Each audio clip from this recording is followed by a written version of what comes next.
So hi guys, I'm finally back for the next video of my YouTube channel and it's been a long time. So I kind of had to come back because many of you have been asking me this question as to what my opinion is regarding the coach selection of Indian national men's cricket team. So I'm here to share my opinions since the appointment has been made finally.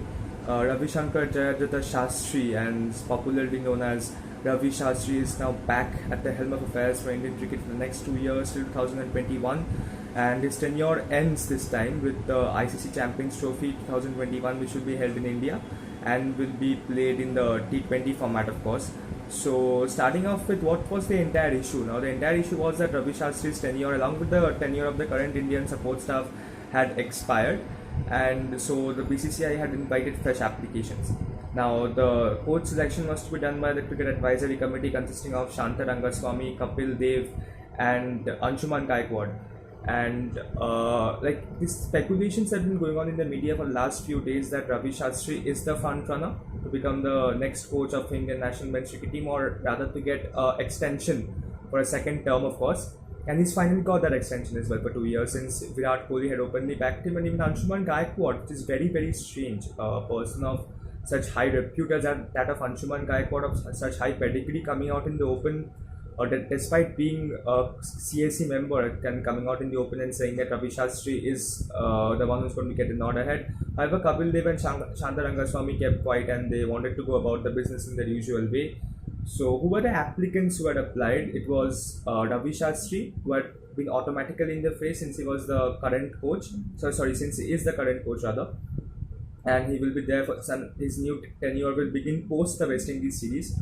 And the others who had given their applications or their CVs were Mike Hesson, New Zealand's former head coach, and Kings XI Punjab's head coach as well. Tom Moody, Sri Lanka's former head coach, who had guided them through the 2007 World Cup final and to the 2011 World Cup final as well.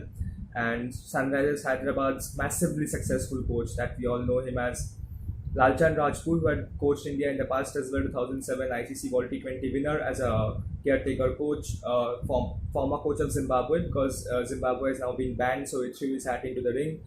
And Robin Singh, former India fielding coach, that was a strange decision, I feel. I mean, Robin Singh applying for the post of a coach. Anyways, the toss up was obviously between Hesson, Moody, and Ravi Shastri, and Ravi Shastri gets the nod ahead from the CAC. So now the question is that who would have been the best option amongst these three? Tom Moody, Mike Hesson, Ravi Shastri. Ideally, if you ask me, I'd go for Tom Moody because on cricketing abilities and on the kind of experience that Tom Moody has got, he could have been a really, really good coach for India in the coming 2 years, since especially India got to host to New Zealand, and then some really good, tough cricketing contests coming up in the course of the next 2 years, leading up to the Champions Trophy T20 format in 2021. Ravi Shastri, well, I've never been a big fan of Ravi Shastri. Of course, he hasn't done too badly, no, we have to admit that, but he hasn't done something great as well.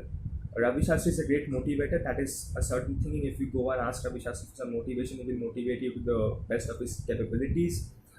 He's perhaps one of those good man managers who knows how to keep the team together, and that is the reason why the team enjoys being under him, unlike it was during Anil Kumle's tenure.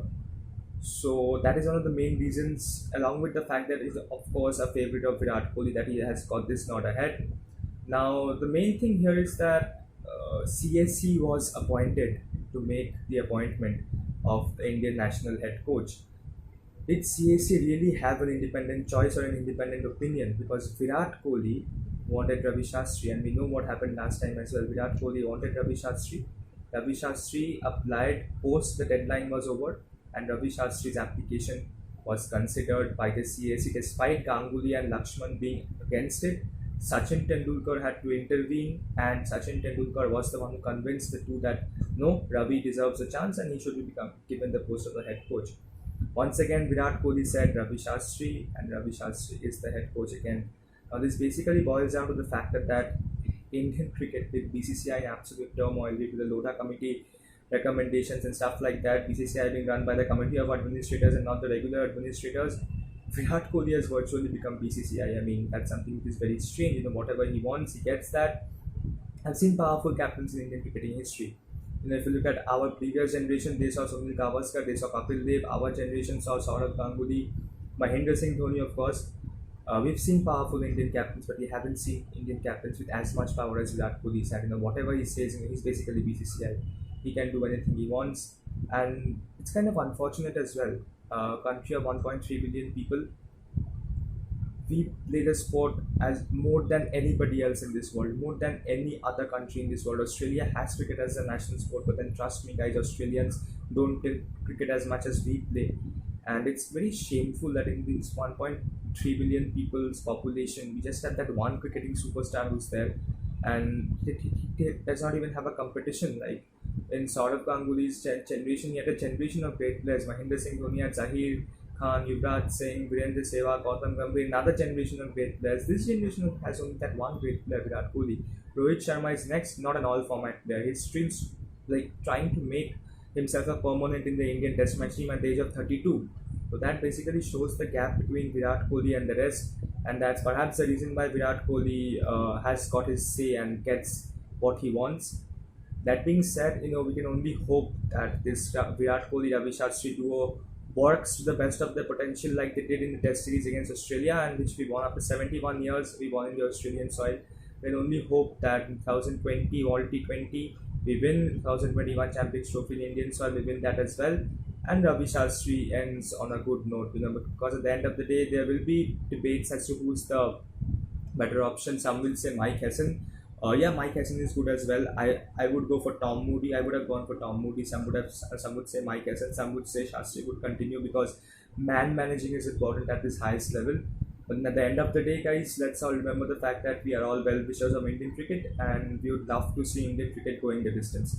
Thank you so much, guys, and like, share, and subscribe if you like this video, and stay updated for further videos. Thank you so much.